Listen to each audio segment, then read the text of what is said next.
Magandang araw! For today's video ay ariman din ho at magaluto ako ngayon ng spaghetti. Kaarawan nga niyo pala ngayon ni Alicia kaya naman tuka-tuka nga niyo pala kami ngayon ng aming lulutuin. Pinalambot ko muna nga niyo pala ring pasta at pagkatapos ay diarit ako'y nagisa na ng sibuyas at bawang. Di naman din ho sa amin tuwing may kaarawan o okasyon ay talaga namang tuka-tuka kami ng aming lulutuin para mabilis nga niyo pala matapos. Iba-iba talaga pag lahat ay kumikilos at mabilis nga niyo palang matapos ang mga gawain. At nung magisa-gisa ko nga niyo pala yung sibuyas at bawang, ay diarit ginisa ko na nga rin pala yung giniling. Nilagyan ko na nga rin pala yan ng mga pampalasang asin at kaunting kurot ng paminta at pagkatapos ay inihulog ko na nga rin pala yung hotdog. Saka naman isinabay ko na nga rin palang gisahin aring mga mushroom at akalain man din ho ninyo at nakakapaglahok na kami ngayon na rin. Kung dati-rati nga niyo pala yung corned beef lang yung aming mga panlahok ay akalain ninyo at may papagarne na ngayon. Hinalu-halo ko nga niyo pala yan ng maigi para kumalat yung mga pampalasa at pagkatapos ay itinaktak ko na nga rin pala yung sauce. At syempre, nung marami nga niyo palang tira doon sa aking plastic na itinaktak, ay niluglugan ko nga niyo pala at ako hinayang na hinayang sa mga tira. Dini naman no, sa may kabilang tabi ko, ay nagsigang na nga rin pala si Ara ng kanyang nakatukang alutuin na chicken joy. At dahil nga niyo pala birthdayhan niya, ay hindi mawawala ang isa sa paborito ng mga bata, ang chicken joy kasama ang spaghetti. At habang naghihintay nga niyo pala ako na kumulo yung aking inaluto, ay naglibot-libot muna nga niyo pala ako din sa may harapan namin. Paano baga naman ho, ay amoy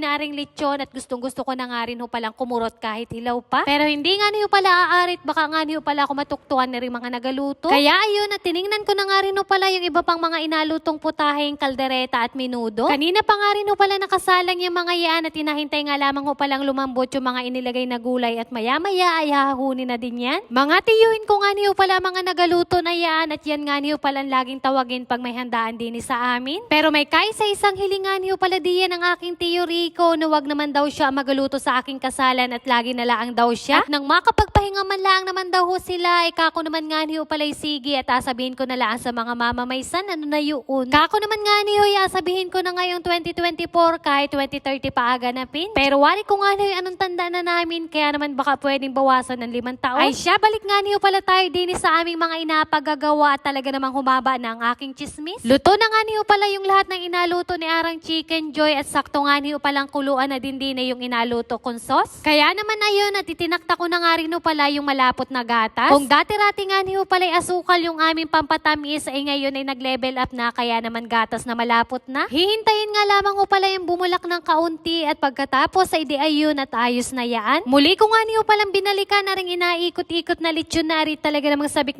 na akong kumurot at talagang nakakagutom na. Ilang orasin na nga rin pala yung nagapaikot-ikot sa baga na yan at talaga namang matrabaho din pala pag nagaluto ng lechon. At ari na nga niyo pala ang inasabi na ahon na aring inapakaluto-lutong lechon at tingnan pa naman ninyo si Tano at may pagkurot na kaagad. At dini nga niyo pala sa may kabilang tabi ay inatapos na nga niyo pala ni na mama na lutuin aring pansit. Nang maluto nga niyo pala lahat ng handay, di arit kami dali-dali nang gumayak para nga niyo pala magtungo na doon sa pinakang venue. Sakto nga lamang ho pala yung punta namin diyan at kakasimula din laang. Dini na nga niyo pala ako sa loob nagdiretso para kako nga niyo pala masilayan ko man laang yung loob at kapunta ko nga lang ho pala dini. Pero lumabas din nga niyo pala ako diyan at aring nga niyo pala ang minulagaan ko talaga namang nakakatakam aring mga pagkain na ari. Umistambay muna nga niyo pala ako din sa may labas pero maya-maya naman ay tapos na kaya naman muli kaming tinawagan para pumasok sa loob. Nagpicturan nga lamang mo pala kami diyan sandali at maya-maya ay nagpakain na din naman kaagad. Pero mahaba pa naman nga niyo pala diyan yung pila kaya naman kakoy maya-maya na kami makain. Nagahabol muna nga niyo pala ako din sa batang kulikot na ari at tingnan pa naman ninyo at nakapagpalit na kaagad ng damit. Ay di ayun at nang makita ko nga niyo pala nagkakainan na sila lahat at wala nang pila din sa kainan ay kami naman ang lumuso. Kumuha nga lamang ho pala ako diyan ng aking akainin at medyo madami-dami nga niyo pala at medyo magutom na din naman. Ay papaano baga ho yan hanggang din na lamang muna ho at makain muna naman kami. At yun lamang for today's video. Maraming salamat sa inyong palaging panonood. God bless.